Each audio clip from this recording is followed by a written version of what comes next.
종말을 예비하는 삶이라는 제목으로 하나님 말씀 증거하도록 하겠습니다. 예전에 제가 캘리포니아에서 20대 후반에 일하던 그 직장의 보스는 저보다 한 20살 정도 많은 여성분이었는데요. 한 2년여간 그 직장 다니면서 시간이 날 때마다 들려주었던 그 삶의 개인적인 이야기들이 아직도 많이 생각이 납니다. 그 이야기들 가운데는 제가 한국 사람이라서 그런지 굉장히 충격적인 이야기들이 많이 있었어요. 아들이 대마초 상습 흡연 문제로 인해서 고등학교 때부터 문제가 많았다, 어려운 일들이 많았다라는 이야기들. 사실 자식을 굉장히 큰 보물로 자랑으로 여기는 한국 사람들끼리는 잘 하지 않는 그런 이야기입니다. 특히 직장 동료들에게 잘 하지 않을 법한 그런 이야기인데 이분이 그런 이야기도 했어요. 성인이 되어서 아들이요 같이 살고 있지만 일을 하지 않아서 여전히 자기가 먹여 살리고 있다라는 그런 이야기. 또 이혼한 남편이 애가 어렸을 때 자녀 그 양육비를 제때 보내지 않아서 고생했다라는 이야기. 또 최근에 2년여간 열심히 돈을 모아서 자기가 그렇게 원하던 사운드 시스템을 구매했던 이야기. 되게 이렇게 사소한 이야기죠.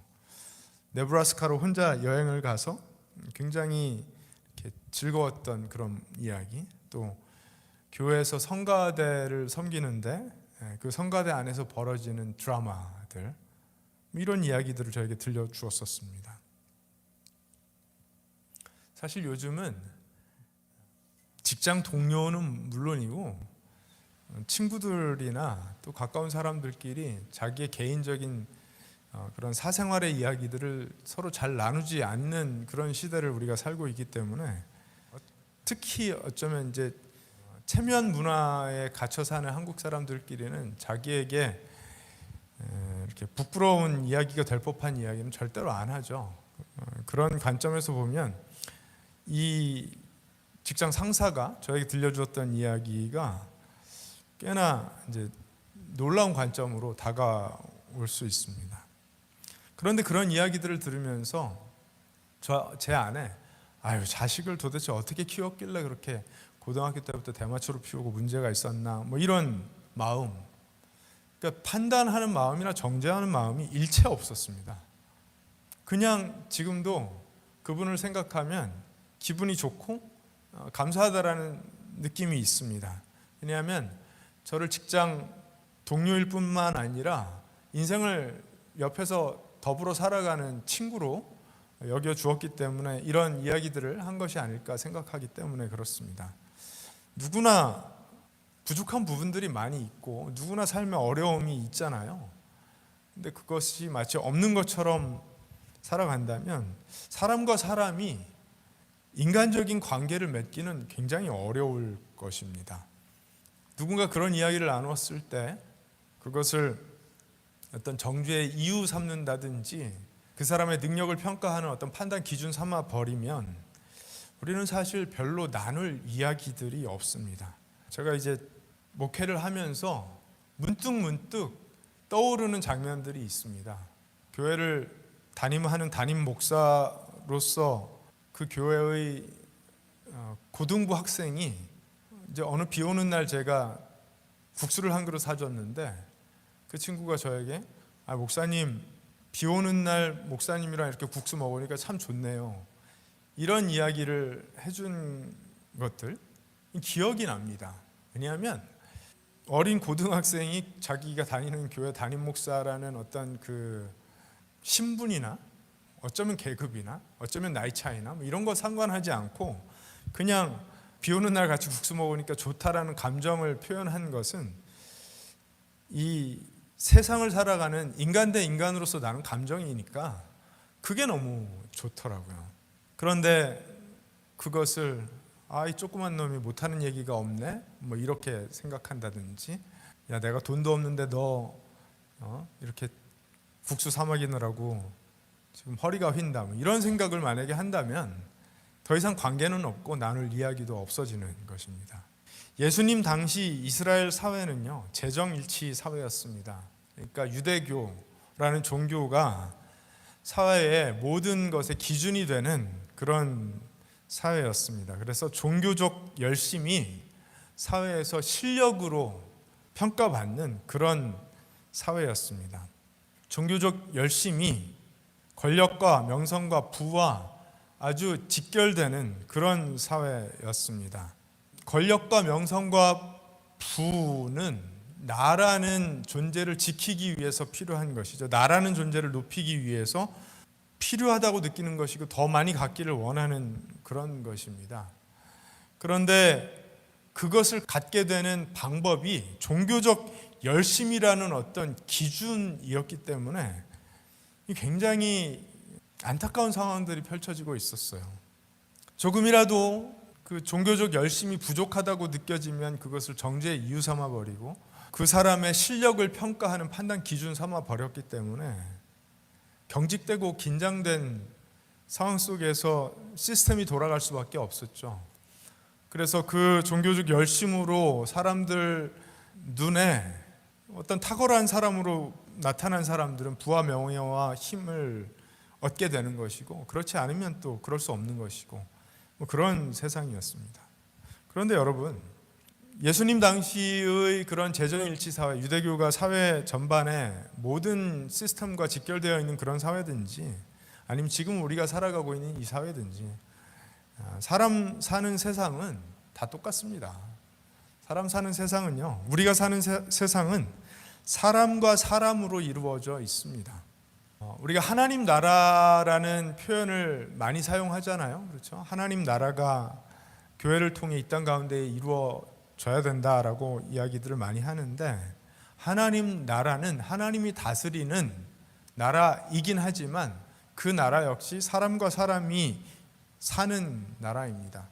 그러니까 사람과 사람이 이어져 있고 관계가 있지 않으면 세상은 없습니다. 하나님 나라는 하나님이 다스리시는 나라가 분명하지만 사람과 사람으로 이루어진 나라입니다. 그런데 사람이 사람을 못 살게 하면, 그래서 살기 어려워지고 살 수 없게 되면, 그래서 사람과 사람이 없으면 하나님 나라도 없는 것입니다. 만약에 그 율법적인 기준, 하나님께서 서로 건강하고 화목하고 아름답게 아름다운 공동체를 이루어 살라고 주신 그 율법을 서로를 향한 판단 기준 삼아서 거기에 미치지 못하면 정죄하고 판단하고 소외시켜버리고 낙오시켜버리는 그런 기준 삼아 버리면 이거 사람 어떻게 살아요? 살 수 없죠.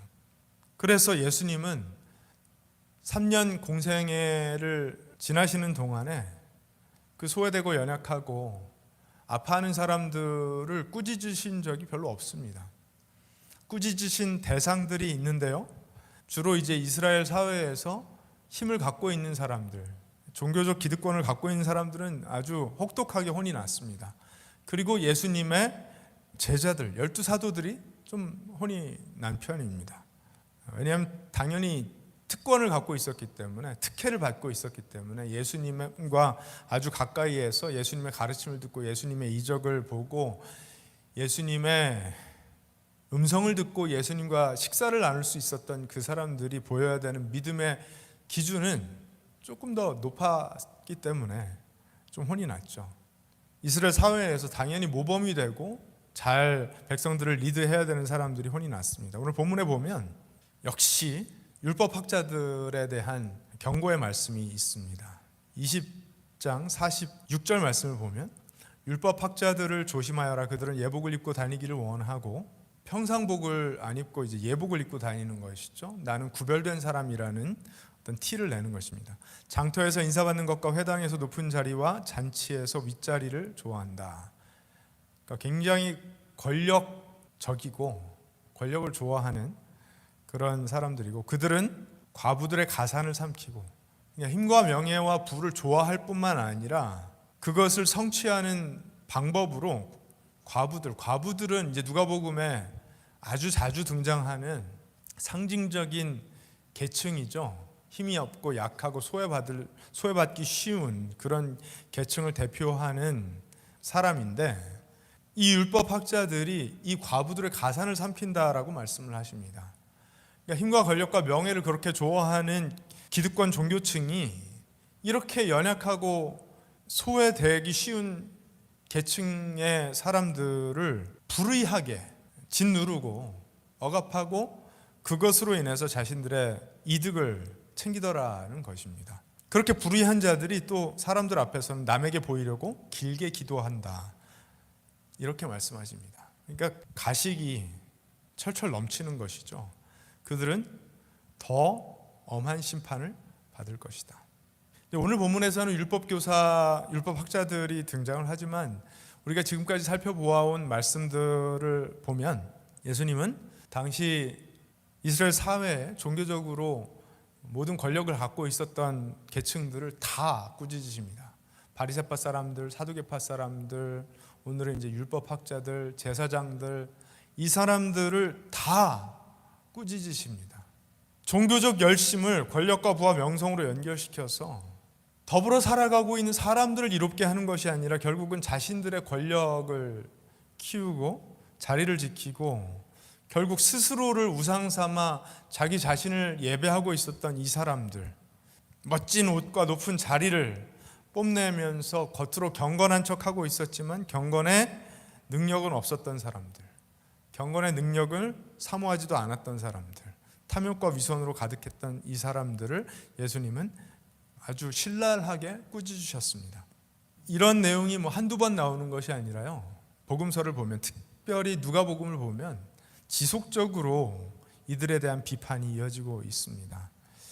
이 종교적 열심, 그러니까 당시 이스라엘 사회에서 그 시스템 속에서는 실력이라고, 능력이라고 인정받을 만한 그것을 이용해서 궁극적으로는 자기 자신을 높이고 있었던, 그러니까 하나님을 예배하는 대신 자기 자신들을 예배하고 있었던 이 사람들의 모습이 너무나 위선적이었기 때문에 예수님께서 꾸짖으셨던 것입니다. 하나님께 마음이 없었던 것이죠. 시스템을 잘 이용해서 자기 자신들을 높이고 있었습니다.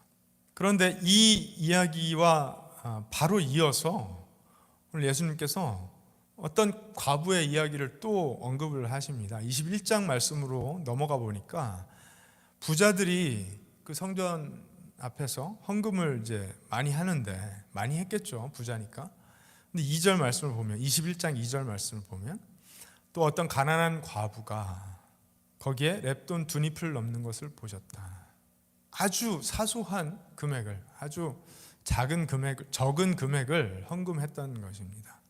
그 당시 성전에 들어가려면 성전세를 내야 되고요, 또 당연히 그 율법이 요구하는 11조나 또 연약한 사람들을 위하여 당연히 또 드려야 될 헌금과 이런 것들을 했었는데, 부자들은 당연히 뽐내면서 이제 헌금을 좀 했겠죠. 액수도 많았을 것입니다. 그런데 이 과부가 한 이 2렙돈은 정말 적은 금액이었어요.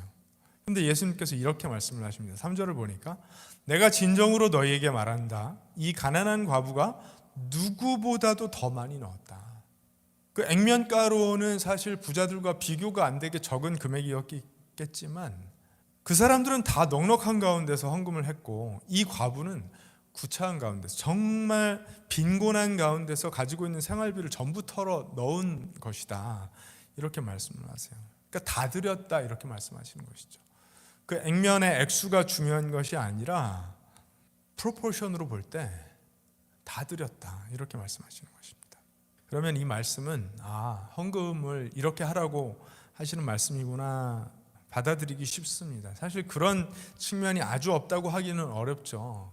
그런데 교회들이, 또 설교자들이 이 말씀을 과부처럼 헌금해야 된다라는 말씀으로만 결론 지으면 그건 역시 이 당시 그 기득권 종교 세력이 하는 짓과 똑같은 짓을 하는 거라고 저는 개인적으로 생각을 합니다. 진실된 마음으로, 하나님 사랑하는 마음으로 헌금하라는 의미도 있는 말씀이지만, 그러나 앞에 율법교사들을 꾸짖으시는 말씀과 그들이 이 과부의 가산을 삼키는 사람들이라는 이야기에 이어서 이 말씀을 주신 것으로 볼 때, 그 당시 이스라엘이라는 사회가 유대교라는 종교 시스템 속에서 이 정말 하나님을 정말로 사랑해서 자신의 생활비를 이렇게 헌금할 수 있는 사람들에게 종교적 열심을 강요하여 헌금하게 하지만, 넉넉한 사람들, 있는 사람들, 권력을 가진 사람들은 실제로 자신들은 그렇게 하지 않으면서도 그 우위를 점하면서 약하고 힘없고 가난한 사람들, 그렇지만 진실된 마음이 있는 사람들을 착복하고 있었다라는 것을 지적하시는 말씀으로 볼 수밖에 없다고 생각합니다. 시스템을 지적하시는 거예요. 그리고 그 시스템 속에서 부와 권력과 명예를 힘이 약한 사람들로부터 수탈하고 있었던 그 사람들을 지적하시는, 강력하게 지적하시는 그런 말씀이라고 생각합니다. 사실 누가복음이 진행되고 있는 이 전체적인 이야기의 맥락 속에서는 당연히 이렇게 볼 수밖에 없는 이야기라고 생각을 합니다. 과부의 헌금은 정말 하나님 사랑해서 진실된 마음에서 비롯된 것이 맞습니다. 본받을 만한 마음입니다. 그런데 그 헌신이 너무나 왜곡되고 뒤틀려버린 그 사회 구조 속에서 강요받아 이루어진 희생이 된다면, 그래서 과부는 그날 먹을 것이 없어서 굶어야 되고 더 헐벗어야 된다면, 이게 유대교라는 하나님을 섬긴다라는 종교로 이루어진 시스템이 이게 도대체 무슨 의미가 있냐라고 예수님께서 지적하시는 거예요. 이게 무슨 경건한 사회냐고 지적하시는 것입니다. 겉으로는 경건한 척하는 종교사회이지만 실제로는 하나님께서 의도하신 것들이 하나도 이루어지지 않는, 아름다움이 사라지고 인간다움, 사람다움이 상실된 그런 사회 아니냐고 지적하시는 것입니다. 예수님이 이 땅에 오신 것은 그것을 회복하시기 위해 오신 것인데, 말씀의 지식을 가진 너희들이 앞장서서 그것을 파괴하고 있다라고 지적하시는 것입니다. 겉으로 드러난 형식과 그럴듯해 보이는 어떤 외형적인 틀로 하나님의 거룩하심과 아름다움을 가리고 왜곡하고 무너뜨리고 있다라고 말씀하시는 것입니다. 그렇지 않습니까? 만약에 입시를 앞둔 학생이 있고 그 학생을 자녀로 둔 부모가 있다고 하죠. 주말에 같이 점심 식사를 할 기회가 생겨서 함께 식사를 하며 창밖으로 보이는 풍경에 그 학생이 도취되어서, 엄마 아빠, 저 밖에 보이는 저 풍경이 너무 아름답지 않아요? 저 나무와 풀들과 저 지저귀는 새가 너무나 아름다워 보이지 않나요? 그렇게 이야기하는데 엄마 아빠가, 야, 너 지금 대학 입시를 앞두고선 그런 게 눈에 들어오냐? 밥 먹으면서도 영어 단어 암기하고 수학 문제 생각해야지. 네가 지금 그럴 상황, 이렇게 만약에 되받아 친다면, 그래서 학생으로서의 당위만을 강조하고 앞날의 불안함을 부추기고 집착하게 만들고, 만약에 그런다면 아무리 부모와 자식 지간이지만 사람과 사람으로서의 관계가 이어지겠습니까? 안 되겠죠. 안 되는 것입니다. 지금 유대 사회가 그런 지경이었어요. 말씀의 지식을 가지고 부모 노릇을 어쩌면 하고 있어야 될 종교적 기득권자들이 앞장서서 그 사회를 망치고 있었던 것입니다. 그런데 그럴듯해 보이는 시스템을 만들어 놨죠. 그 가운데 성전이 있었습니다. 성전은 이스라엘 사람들에게는요, 그곳이 하나님이 거하시는 곳이고 그들이 하나님을 만나는 곳이고 예배하는 곳이기 때문에 목숨과도 같은 것이었습니다. 그래서 매우 아름답고 크게 웅장하고 화려하게 성전을 지어 놓았었습니다. 그런데 오늘 말씀을 보니까, 5절 말씀을 보니까 예수님이 그런 이스라엘 사회가 가지고 있었던 시스템을 지적하시는데 몇몇 사람들이 성전을 가리켜서 아름다운 돌과 봉헌물로 꾸며 놓았다고 말들을 합니다. 성전의 웅장함과 아름다움에 감탄하고 있었던 것입니다. 예수님께서 그 병든 이스라엘 사회를 지적하시는 그 말씀의 탁월함에 감동하는 것이 아니라 그 웅장한 성전의 아름다움에 도취되어 있습니다. 그들이 그런 감탄을 하는 것을 보고 예수님께서 이렇게 말씀하세요. 너희가 보고 있는 이것들이 돌 한 개도 돌 위에 남지 않고 다 무너질 날이 올 것이다. 성전이 완전히 무너질 것이다라고 말씀하신 것입니다. 성전이 무너진다라는 것은 유대 종교가 무너진다라는 것을 의미하시는 거예요. 그런데 예수님께서 뭐라고 하셨죠? 재판 받으실 때 또 제자들에게 내가 성전을 허물고 3일 만에 다시 세울 것이다. 너희들이 종교적 시스템을 강조하기 위해서 화려하고 멋들어지게 지어놓은 이 성전은 돌 위에 돌 하나 덧놓이지 않고 완벽하게 무너져 없어질 것이지만 참 성전인 나는, 예수님이 성전이시죠. 예수님이 하나님이시죠. 하나님의 본체시죠. 참 성전인 나는 완벽하게 허물고 3일 만에 다시 세워질 것이다. 그러니까 십자가에서의 죽음과 부활을 의미하셨던 것이죠. 그것 때문에 이제 신성 모독죄로 재판 받으실 때 더 혹독한 대가를 치르시게 되었습니다. 그 유대교 종교 시스템, 그러니까 성전 종교 시스템 속에서의 그 성전의 외적 화려함은 이스라엘 백성들에게 하나님의 아름다우심을 드러내는 어떤 환경이 아니라 오히려 그것을 가리는 시스템이 되어버린 것입니다. 끝이 올 거다라는 말씀을 이제 주님께서 하기 시작하시는데, 그 전에 한번 우리가 끝이라는 것, 그러니까 이제 오늘 설교 제목도 종말을 이야기하고 있지만 무언가의 끝이라는 것에 대해서 한번 생각해 보면 좋을 것 같아요. 여러분, 무언가의 끝이 어떻게 옵니까? 인간의 끝은 어떻게 오죠? 물리적인 생명이 다 하면 끝이 오죠. 병들어 죽으면 그걸로 끝입니다. 가정은 어떻게 끝이 나죠? 개인은 죽으면 끝이지만 가정은 사람과 사람, 그러니까 남편과 아내, 부모와 자식, 이 사람과 사람으로 연결되어 있으면 가정이지만 그 관계가 끝나면 그냥 끝입니다. 또는 가정을 이루고 있는 구성원들이 다 죽어버리면 그 가정 끝나는 것이죠. 사회는 어떻게 이루어져 있습니까? 사회는 그런 가정과 또 다른 가정들이, 어떤 조직과 또 다른 조직들이 이루어져서 형성되어 있죠. 그런데 그 사회는 어떻게 끝이 나죠? 그 사회를 구성한 사람들이 사람과 사람으로 이어지지 않고 split apart, 관계를 정리해버리면 끝납니다. 조직도 그렇고 사회도 그렇고 또 국가도 그렇습니다. 전 세계에 지금 굉장히 오랜 역사를 유지하고 있는 나라들이, 국가가 있다고 하지만 사실 그 국가가 법적으로 근대 국가로 형성된 것은 사실 길지 않아요. 미국도 뭐 그렇지만 대한민국도 그렇고 길지 않습니다. 왜요? 분쟁이 있고 싸움이 있고 갈라섰고 뭐 그랬기 때문에 새로운 것들이 계속 생겨나게 되었고, 이전 것들은 그냥 그렇게 지나가 버렸어요. 끝났습니다. 사람과 사람이 사람다운 진실된 관계를 형성할 수 없는 세상은요, 종말을 맞이하게 되어 있습니다. 사람이 서로를 살 수 없게 만들면 끝이 있다라는 말씀입니다. 그건 개인도 그렇고요, 가정도 그렇고요, 친구 관계도 그렇고요, 어떤 조직도 그렇고 사회도 그렇고 국가도 그렇습니다.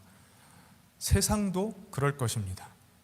그 사람이 사람을 사람답게 여기는 마음, 사람과 사람이 서로를 귀하게 여겨 연결되려는 마음은 하나님이 주신 마음입니다. 그런데 세상을 살면서 부와 명예와 권력을 더 갖기 위해서 욕심 부려서 사람이 사람을 사람답게 여기지 않아서 사람과 사람이 끊어지게 되면 뭔가 파괴가 일어나고 끝이 다가오게 되어 있습니다. 예루살렘 성전은 왜 파괴됐죠? AD 70년에 그 성전이 완전히 무너지게 되었는데 그것은 로마에 의해 파괴되었습니다. 그럼 이스라엘이라는 사회가 왜 로마에 의해 지배당하게 되었을까요? 하나님 말씀을 안 듣고 이스라엘다운 모습을 상실했기 때문에 하나님께서 이스라엘을 원수들의 손에 그냥 놓아주셨어요. 그래서 바벨론과 페르시아와 그리스와 로마에 이르기까지 강대국들이 이스라엘을 지배하고 다스렸던 것입니다. 그러다가 결국 AD 70년에 그 성전 종교의 축이 완전히 사라져버린 것입니다. 성전이 완전히 붕괴해버리고 유대인들은 전 세계로 뿔뿔이 흩어져 디아스포라의 삶을 살게 됩니다. 1948년도에 다시 나라를 재건하여서 국가를 이루고 있다고 하지만 과거에 이스라엘과 동일한 국가라고 보기는 어렵다라고 저는 개인적으로 생각을 합니다. 예수님께서 다가올 끝에 대하여 이야기하시는데 그 조그만 나라 안에서 종교적 시스템을 방법 삼아서 그 안에서 기득권을 가지고 있던 그 바리새파 사람들, 사두개파 사람들, 율법 학자들, 이런 사람들이 백성을 잘못 이끌어서 나라가 완전히 붕괴해버리고 뿔뿔이 흩어져 버리는 그런 일들이 일어나고, 나아가서는 이 온 세상에도 그런 일들이 있을 거라고 주님께서 말씀하시는 거예요. 그러니까 제자들이 묻습니다. 선생님, 그러면 이런 일들이 언제 있겠습니까? 21장 7절에 묻죠. 또 이런 일들이 일어나려고 할 때는 무슨 징조가 있겠습니까? 그러니까 예수님께서 이렇게 대답하십니다. 너희들 속지 말아야 돼. 속지 않도록 조심해라. 많은 사람이 내 이름으로 와서 말하기를 내가 그리스도다, 메시아다, 구원자다 하거나 때가 가까이 왔다 할 것이다. 그러나 그들을 따라가지 말아라. 물론 이스라엘의 마지막이 올 때까지도 거짓 교사들이, 거짓 선지자들이 일어나서 이런 이야기를 했지만 우리는 잘 알고 있습니다. 인류의 역사가 지속되어 온 이상 많은 거짓 이단 교주들, 사이비 교주들, 이단의 우두머리들, 그들이 자신을 메시아라고, 구원자라고 이야기해 왔습니다. 역사 속에 그런 사람들이 많이 있었습니다. 지금도 사이비 종교에 빠져 있는 사람들이 섬기는 그 교주들이 있습니다. 또 메시아병에 걸린 정치인들이 있었습니다. 히틀러 같은 사람, 그런 사람이었어요. 스탈린 같은 사람, 그런 사람들이었어요. 북한의 김일성, 김정일, 김정은, 그 사람들 다 그런 사람들입니다. 북한에만 그런 사람들이 있는 것이 아니죠. 전 세계 어디에나 그런 정치인들이 있습니다. 군인들이 있습니다. 사업가들이 있습니다. 학자들이 있습니다. 다 마찬가지예요. 나를 믿고 따르면 세상을 바꿀 수 있다라고 말하는 메시아병에 걸린 사람들이 언제나 있었습니다. 그런데 그들에게 속지 말라고 주님 말씀하세요. 왜냐하면 속기 쉽기 때문에 속지 말라고 말씀하시는 것이죠. 전쟁과 난리의 소문을 듣더라도 두려워하지 말아라. 이런 일이 반드시 먼저 일어나야 한다. 그러나 종말이 곧 오는 것은 아니다. 시간이 흘러야 된다라는 말씀입니다. 민족이 일어나 민족을 치고 나라가 일어나 나라를 칠 것이다. 11절에 보니까 큰 지진이 나고 곳곳에 기근과 역병이 생기고 하늘로부터 무서운 일과 큰 징조가 나타날 것이다. 그런 일들은 인간 역사 속에 계속해서 있어 왔던 이야기입니다. 아무리 인간 문명이 발전한다고 해도요, 역병 막지 못하죠. 그렇죠? 얼마 전에 있었던 그 코로나 팬데믹, 많은 사람들에게 두려움을 가져왔던 역병이었습니다. 앞으로도 그런 일들은 계속해서 발생할 거라고 많은 사람들이 예상하고 있습니다. 이 모든 일이 일어나기에 앞서 사람들이 너희에게 손을 대어 박해하고 너희를 회당과 감옥에 넘겨줄 것이다. 너희는 내 이름 때문에 왕들과 총독들 앞에 끌려갈 것이다. 크리스찬들의 박해에 관하여 예수님께서 말씀하십니다. 기독교 역사는 피 흘린 역사라고 많은 사람들이 이야기를 하죠. 많은 사람들이 자신들의 믿음을 지키기 위해서 죽어간 역사가 기독교의 역사입니다. 그런 일들이 다 있을 거라는 거예요. 이런 일들이 다 있고 난 이후에 종말이 올 거라고 말씀하십니다. 이런 일들을 우리는 지나왔고 또 앞으로 얼마간 이런 일들을 지나갈지 모르겠습니다. 그러니까 끝이 있다라는 거예요. 왜 끝이 있을까요? 이 세상에 사람들이 추구하는 시스템으로 이 세상이 이루어질 수 없기 때문에 끝이 있다라는 것입니다. 언제 끝이 올지 모르죠. 내가 먼저 죽어서 주님 앞에 설지, 아니면 내가 죽기 전에 주님께서 다시 오셔서 내가 주님 앞에 서게 될지 모르지만 끝은 반드시 있다는 것입니다. 살아있는 동안에 믿음을 지키기 위해 이런 어려운 일들을 만약에 당하게 된다면 오늘 13절 말씀 보니까 너에게는 증언할 기회가 될 것이다. 다른 말로 하면 삶의 어떤 순간도 믿음을 증거하기 위해, 하나님 살아계심을 증거하기 위해 살라는 말씀이죠. 그러므로 너희는 변호할 말을 미리부터 생각하지 말도록 명심하여라. 또 어떻게 스스로를 변호할까? 핑계거리를 미리 만들어 놓지 말라는 것입니다.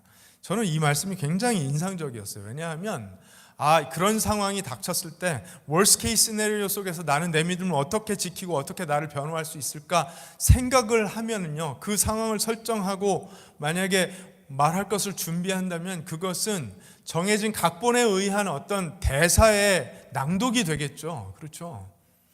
그런데 여러분, 마음에서 우러나는 진실된 것은 그렇게 배우가 대사 치듯이 나오는 것이 아닙니다. 아니면 법정에서 검사나 변호사들이 잘 짜여진 변론을 하듯이 나오는 것이 아니죠. 내가 삶에서 치열하게 견뎌내는 어떤 나의 코어를 이루는 가치들이 툭 튀어나오게 되어 있는 것입니다. 미술에 심취해 있는 사람들은요, 어떤 사람과 대화를 하다 보면 자연스럽게 그 미술에 관한 이야기가 튀어나오게 되어 있습니다.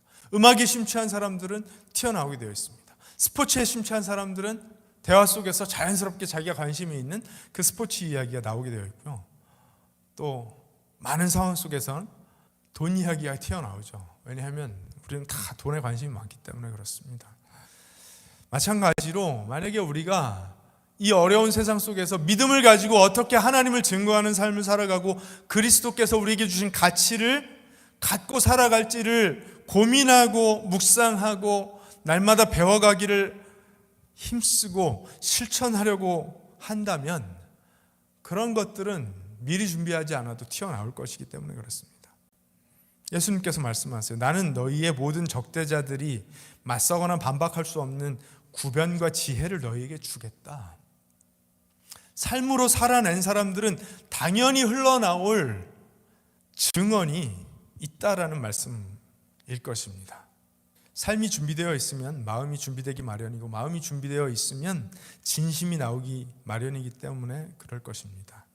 그래서 오직 삶이 바탕이 된 진심만이 참 증언이 되기 때문에 나와 동행한 사람, 예수님과 동행한 사람, 어떤 상황 속에서도 무리 없이 그리스도를 증거하는 말들이 튀어나올 것이라는 것입니다.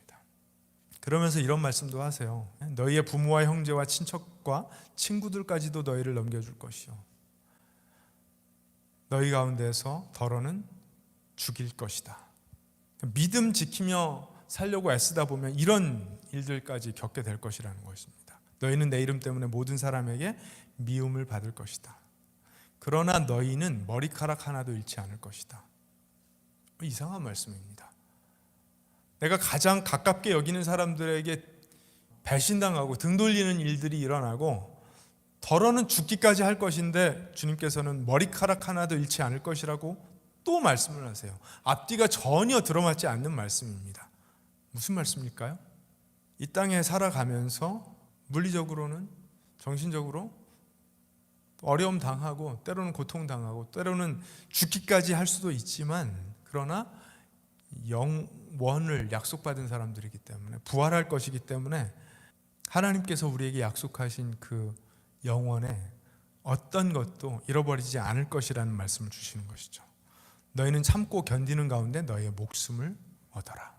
Keep your soul. Keep your soul. 존재를 잃어버리지 말라고 말씀하십니다. 그 이후에 이제 예루살렘이 구체적으로 어떻게 포위를 당해서 무너지는지 그런 말씀을 주시고, 예수님께서 다시 오실 것에 대해서 말씀하세요. 해와 달과 별들에서 징조들이 나타나고 땅에서는 민족들이 바다와 파도의 성난 소리 때문에 어쩔 줄을 몰라서 괴로워할 것이다. 사람들은 세상에 닥쳐올 일들을 예상하고 무서워서 기절할 것이다. 하늘의 세력들이 흔들릴 것이기 때문이다. 이미지적으로 굉장히 혼란스럽고 공포스럽고 두려운 일들이 벌어질 것 때문에 사람들이 무서워서 기절할 정도까지 될 것이다라고 말씀을 하시는데, 그때에 사람들은 인자가 큰 권능과 영광을 띠고 구름을 타고 오는 것을 볼 것이다. 예수님께서 몸으로 다시 오실 것을 약속하시는 그런 말씀입니다. 모르죠. 우리가 죽기 전에 주님께서 먼저 오셔서 우리가 주님 앞에 서게 될지, 아니면 주님이 오시기 전에 우리가 죽어서 주님 앞에 서게 될지 모르겠지만, 이런 일들이 일어나기 시작하거든 일어서서 너희의 머리를 들어라. 너희의 구원이 가까워지고 있기 때문이다. 그러면서 마지막 때에 어떻게 살아가야 될지 말씀하십니다.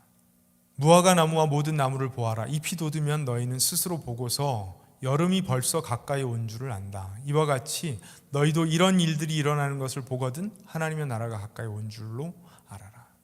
앞에 주님께서 하신 말씀들이 일어나는 일들을 보면 지금 우리가 역사 속에서 보아온, 인류가 보아온 그런 일들이 일어난다면 종말이 도래하고 있다, 끝이 오고 있다라는 사인으로 받아들이라는 것입니다. 지금 우리에게 하시는 말씀이에요.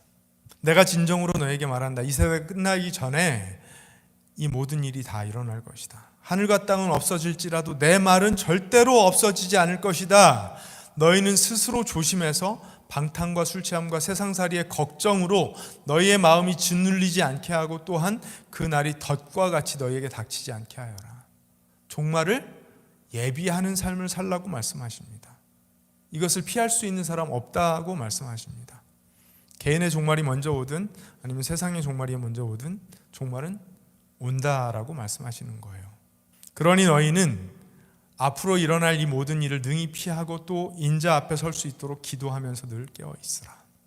2000년 전에 이 말씀을 직접 들었던 제자들이나 아니면 2000년 이후에 그리스도를 우리의 왕으로 주인으로 믿고 따라가는 지금의 제자들이나 동일하게 세상은 그리스도의 복음에 적대적이고 세상의 시스템을 유지하고 실현하기 위해서 최선을 다할 것인데 그 시스템에 굴복하지 말고 믿음을 가지고 하나님의 아름다우심을 드러나며 하나님께서 우리 안에 심어주신 사람다움, 인간다움을 잃어버리지 말고 하나님 나라를 유지하면서 살아가다가 마지막을 맞으라라는 말씀입니다. 그러기 위해서 깨어있으라고 말씀하시는 것입니다. 자칫 깨어있지 않아서 주님께서 우리에게 주신 이 복음의 가치를 상실하면 금방 어느 때라도 세상의 시스템이 강요하는 가치에 사로잡혀서 삶의 우선순위가 뒤죽박죽이 될 것이고 사람다움을 잃어버리고 사람과 사람이 연결되어 있는 가장 기본적인 본질적인 것 잃어버리게 될 것이기 때문에 절대로 그러면 안 된다라고 말씀하시는 것입니다. 세상의 염려와 허망한 것들에 마음을 빼앗기면 그렇게 되기 쉽기 때문에 그러면 안 된다라고 말씀하시는 것입니다.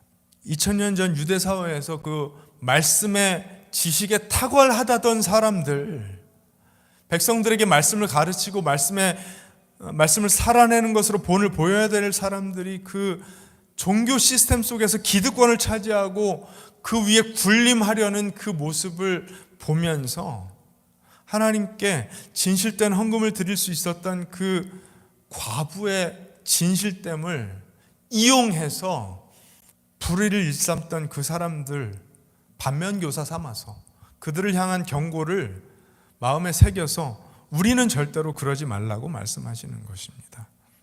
외적인 신앙과 형식적인 것 벗어나서 진정으로 하나님을 섬기는 순수한 신앙을 유지하라는 말씀이죠.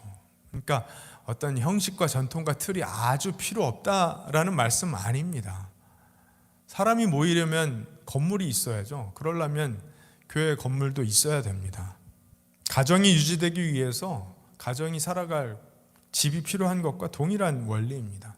그런데 거기에 사로잡히다 보면 사람이 있어서 사람이 모였으니까 건물이 필요한데 그것이 아니라 그 건물을 어떻게 아름답게 꾸미고 외형을 어떻게 더 그럴듯하게 포장할까 거기에 사로잡히다 보면 그 안에 들어있는 사람들을 향한 관심이 사라질 것이기 때문에 그러면 본질을 잃어버리는 것이기 때문에 주님께서 이것을 강조하신 것입니다.